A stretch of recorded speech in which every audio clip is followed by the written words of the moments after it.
प्रेम से बोलिए बाबा सचलेश्वर नाथ की। Recording by SS music.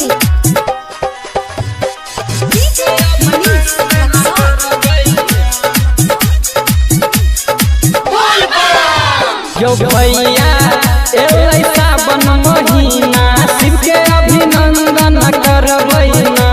यो भैया ऐसा बन महीना शिव के अभिनंदन करबैना। शिव के अभिनंदन करबैना, भोला के वंदन करबैना। यो भैया ऐसा बन महीना शिव के अभिनंदन करबैना। यो भैया ऐसा बन महीना शिव के अभिनंदन करबैना।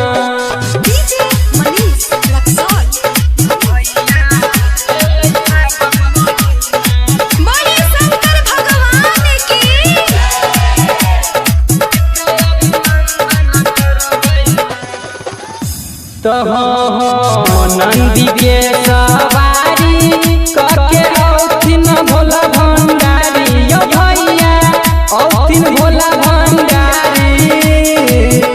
तो नंदी के सवारी करके औथिन भोला भंडारी। यो भैया औथिन भोला भंडारी। तो संगे एथिन गौरी मैया शिव के अभिनंदन करबैना। यो भैया ऐसा बन महीना शिव के अभिनंदन करबैना।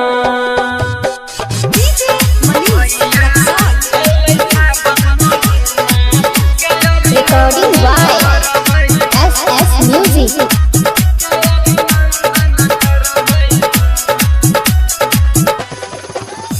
तो बाबा भरदानी हिनकर महिमा सब कियो जानी। यो भैया महिमा सब कियो जानी। तो बाबा भरदानी हिनकर महिमा सब कियो जानी। यो भैया महिमा सब कियो जानी।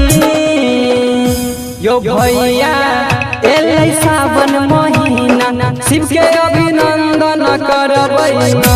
यो भैया ऐसा बन महीना शिव के अभिनंदन करबैना।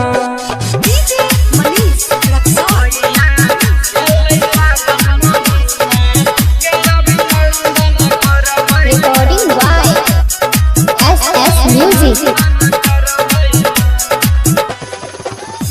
तो पीले सर छैनामी बाबा कुशेश्वर वरदानी। यो भैया कुशेश्वर वरदानी। तो पीले सर छैनामी बाबा कुशेश्वर वरदानी। यो भैया कुशेश्वर वरदानी। तो चनर में बाबा सचलेश्वर शिव के अभिनंदन करबैना। यो भैया